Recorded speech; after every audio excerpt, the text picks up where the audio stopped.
अस्सलाम वालेकुम, welcome back to my channel Taraf Khan vlogs. I hope आप सब लोग बिल्कुल ठीक ठाक होंगे। अल्लाह का शुक्र है मैं भी बिल्कुल ठीक हूँ। तो सुनाए जनाब, कैसी गुजर रही है आप लोगों की लाइफ, कैसे गुजर रहे हैं आपके शब व रोज़। भाई मेरी तो जो भी लाइफ है, जो भी रूटीन है, वो मैं आप लोगों के साथ शेयर कर ही देती हूँ। अच्छा, लाहौर में हुई है जी बारिश खूब 3 दिन और मौसम एकदम से चेंज हो गया है। जैसे ही मौसम चेंज होता है तो भाई मिड सीज़न के कपड़े तो निकालने ही होते हैं ना। तो काफ़ी लोग इस सूट के बारे में पूछ रहे थे। अच्छा, सबसे पहली बात, ये नया सूट नहीं है भाई, ये 2 साल पुराना सूट है और ये बारोक का सूट है। लेकिन माशाल्लाह माशाल्लाह ये इतना प्यारा सूट है ना, एक तो कलर और फिर एम्ब्रॉयडरी, बहुत ही अच्छा सूट है। और जब भी मैं ये पहनती हूँ ना, सारे लाजमी पूछते हैं कि ये सूट किस ब्रांड का है। हैवी एम्ब्रॉयडरी तो मुझसे रूटीन में पहनी नहीं जाती, लेकिन मेरी कोशिश यही होती है कि रूटीन में जितने भी मेरे कपड़े हो ना, उनके ऊपर हल्की फुल्की एम्ब्रॉयडरी ज़रूर हो, मुझे अच्छी लगती है। लाइट से एम्ब्रॉयडरी हो ना अगर कपड़ों पर, तो कपड़ों की लुक ही चेंज हो जाती है। 2-3 दिन से मेरी तबीयत काफ़ी ख़राब थी, बहुत पेन में थी मैं। और इस तमाम पीरियड में मुझे वाकई सच में एहसास हुआ कि तंदुरुस्ती कितनी बड़ी नेमत है। वो गालिब ने कहा था ना कि तंगदस्ती अगर ना हो गालिब, तंदुरुस्ती हज़ार नेमत है। तो इस शेर की ना मुझे सच में इन 2-3 दिनों में समझ आई है, जब मैंने इतना एक्सट्रीम पेन बेयर किया है। लेकिन अल्लाह का शुक्र है, अभी जबकि मैं वॉइस ओवर कर रही हूँ, अल्हम्दुलिल्लाह मैं बहुत बेहतर हूँ।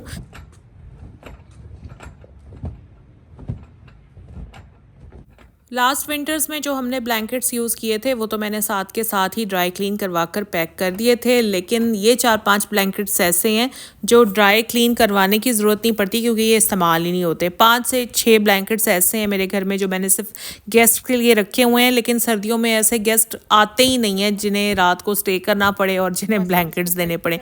लेकिन फिर भी एहतियातन मैंने रखे हुए हैं। खैर, मैं करती फिर ये हूँ कि जैसे ही सीज़न आने वाला होता है ना, तो इन्हें बैग से निकाल कर इनको झड़वा लेती हूँ, धूप लगवा लेती हूँ और फिर 1 साल का गैप देके ना नेक्स्ट ईयर फिर मैं ड्राई क्लीन करवा लेती हूँ। मतलब हर साल नहीं करवाती, 1 साल करवाती हूँ, 1 साल नहीं करवाती, ऐसे करवा देती हूँ, क्योंकि यूज़ ही नहीं होते। और फिर अगर कंबल को बिला वजह ड्राई क्लीन करवाया जाए तो फिर कंबल में बचता ही कुछ नहीं है।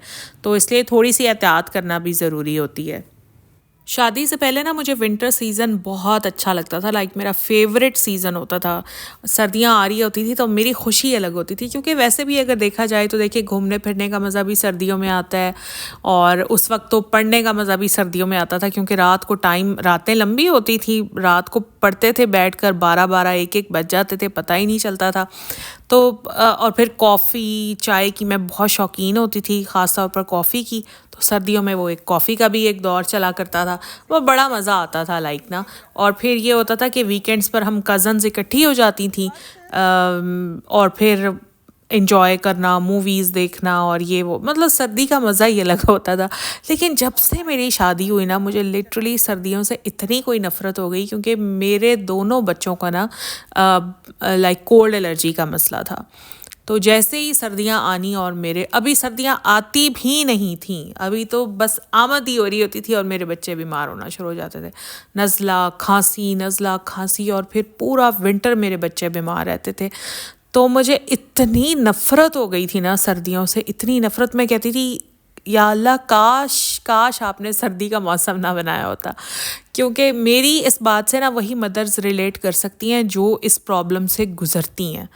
क्योंकि हो सकता है आप लोगों ने इस तरह की एलर्जी फेस ना की हो बच्चों की, लेकिन मैंने एक बहुत लंबे अरसे तक अपने बच्चों की, सबसे पहले तो मेरे बच्चों ने सफ़र किया और उसके बाद मैंने सफ़र किया। अच्छा, फिर डॉक्टर्स कहते थे कि जैसे जैसे बच्चे बड़े होते जाएंगे तो ठीक हो जाएगा, ठीक हो जाएगा। फिर मैं वेट करती थी, हर साल गिनती थी कि अच्छा चलें, अब 1 साल और बड़े हो गए हैं, फिर 1 साल और बड़े हो गए हैं। लेकिन खैर माशाल्लाह माशाल्लाह अल्हम्दुलिल्लाह, आहिस्ता आहिस्ता चीज़ें ठीक होने लगीं। तरब तो माशाल्लाह माशाल्लाह अल्हम्दुलिल्लाह अब काफ़ी ठीक हो गई है। लेकिन बेटा माशाल्लाह माशाल्लाह 16 साल का हो गया है, लेकिन स्टिल ही हैज़ प्रॉब्लम। उतना सेवेरिटी नहीं है अब, लेकिन फिर भी वो जैसे ही सर्दी आने लगती है ना, तो उसको एलर्जिक राइनाइटिस का इशू शुरू हो जाता है। नज़ला बस उसका पीछे हलक की तरफ गिरता रहता है और फिर उसको टॉन्सिल्स हो जाते हैं। तो शायद आप लोग इस चीज़ से रिलेट ना कर पाएँ, लेकिन बहुत सारी मदर्स होंगी जो मेरे इस मसले से इस बात के साथ रिलेट कर सकती होंगी। तो मुझे ना फिर शादी के बाद विंटर सीज़न बड़ा ही बुरा लगने लग गया था। लेकिन माशाल्लाह बच्चे बड़े हो गए हैं, बीमारियां ज़रा उनकी अंडर कंट्रोल्ड हैं अल्हम्दुलिल्लाह। तो अब फिर से मुझे ना सर्दियाँ अच्छी लगने लग गई हैं। तो खैर ये एक बात थी मैंने आप लोगों के साथ शेयर की। जब आप लोगों के साथ बात कर रही होती है ना व्लॉग में, तो दिल करता है कि अपनी पुरानी बातें भी आपके साथ शेयर करूं, क्योंकि आप मेरी एक फ़ैमिली की तरह ही हैं। तो जिस तरह मैं अपनी फ़ैमिली के साथ शेयर करती हूँ, उसी तरह आपसे भी अपनी बातें शेयर कर लेती हूँ।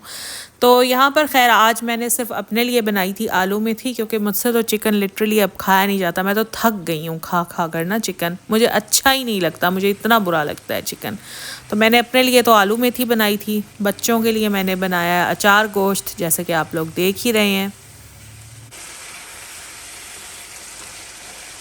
जब मैं छोटी होती थी ना, आप लोग यकीन करें कि अल्हम्दुलिल्लाह मैं और मेरे बहन भाई हम तो बीमार ही नहीं होते थे। मुश्किल से कोई 4-5 साल में एक बार हमें बुखार होता था। मुझे नहीं याद कि जिस तरह आजकल बच्चे बीमार होते हैं, जिस तरह आजकल बच्चों को एलर्जीज़ या नज़ले खांसी का इशू होता है, बुखार होता है, हमें नहीं होता था। अल्लाह का शुक्र है बिल्कुल भी। शायद उस वक्त फिर भी खालिस चीज़ें मिलती थी। अब तो बहुत ही बुरा हाल है, खालिस चीज़ का कोई तसव्वुर ही नहीं है। तो फिर भी शायद उस वक्त चीज़ें कुछ खालिस थी, जिसकी वजह से हम बच गए, हमने इतनी बीमारियां नहीं देखी, शुक्र है अल्लाह पाक का। बल्कि आपको मैं बताऊं कि मैं तो लिटरली अल्लाह ताला से बाकायदा हाथ उठाकर दुआ मांगती थी चुपके चुपके कि अल्लाह प्लीज़ मुझे बुखार हो जाए ताकि मैं छुट्टी कर लूं। मेरे अम्मी अब्बू बिल्कुल भी स्कूल से छुट्टी नहीं करने देते थे। कोई ईद शब रात पर अगर छुट्टी मिल जाती थी ना स्कूल की तरफ से, बस तभी हमारी छुट्टी होती थी, अदरवाइज़ हमें छुट्टी करना अलाउड नहीं था बिल्कुल भी हमारे पेरेंट्स की तरफ से। तो बहरहाल यहाँ पर जनाब खूब 2-3 दिन बारिशें हुई और गैलरीज और पोर्श वगैरह काफ़ी गंदा हो गया था। असल में तो सबसे पहले आंधी आई थी और आंधी से ही काफ़ी मैस हो गया था ना गैलरीज और पोर्च में, मगर मैंने वॉश नहीं करवाई थी क्योंकि बादल तो बन ही रहे थे। फिर कंसेक्टिवली 3 दिन बारिश हुई लाहौर में, और जब मुझे लगा कि बस अब बादल ख़त्म हो गया है, तो फिर ही मैंने गैलरीज और पोर्च वॉश कराए थे। और बस आज मैंने गाड़ी का ट्रंक खोला ना, तो बहुत ही गंदा हो रहा था। मैंने सोचा इसको साफ़ कर देती हूँ, बल्कि बाद में मेरे हस्बैंड इतना नाराज़ हुए, कहते कि तुम्हें साफ़ करने की क्या ज़रूरत थी, मैंने सर्विस के लिए लेके जाना था तो मैं साफ़ करा देता। मैंने कहा सर्विस तो पता नहीं आपने कब करानी थी। मेरी आदत है कि जब कोई चीज़ बस गंदी मुझे नज़र आ गई है ना, तो मैंने उसको साफ़ करना ही करना है, बस फिर वो गाड़ी हो या कुछ भी हो। यहाँ आप देख रहे हैं ये ट्रंक का जो मैट है ये कितना गंदा हुआ है, और ये कोई केमिकल था जो मेरे हस्बैंड ने रखा था, तो वो पैकेट में से सारा गिर गया था। अब ये देखें जी, मैंने सारा साफ़ सुथरा करके ना और सारी चीज़ें वापस रख दी हैं, और गाड़ी का ट्रंक हो गया है एकदम साफ़। मेरे घर में ड्राइवर नहीं है क्योंकि मेरे हस्बैंड को पसंद नहीं है, इसलिए हम ड्राइवर रखते नहीं हैं। हस्बैंड को भी गाड़ी ड्राइव करना आती है, मैं भी गाड़ी ड्राइव करती हूँ, तो बच्चों को हम लोग जहाँ भी लेकर जाना होता है ख़ुद ही पिक एंड ड्रॉप देते हैं, और ख़ुद हमने भी कहीं जाना होता है तो ख़ुद ही जाते हैं। बस हस्बैंड नहीं अलाउ करते ड्राइवर को, तो इसलिए हमने कभी ड्राइवर रखा भी नहीं है।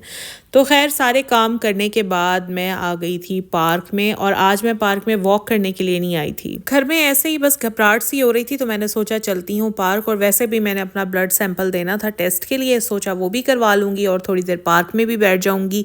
तो वैसे भी ना मैं आपको बताऊं कि मुझे ग्रीनरी बहुत फैसिनेट करती है। अगर घर में जैसे अकेले बैठकर कभी मेरा दिल घबराने लगे ना, तो मैं पार्क आ जाती हूँ। ज़रूरी नहीं है कि पार्क सिर्फ हमने वॉक करने के लिए या एक्सरसाइज करने के लिए जाना होता है। कभी घर में आपका दिल घबराने लगे तो आप भी पार्क चली जाया करें।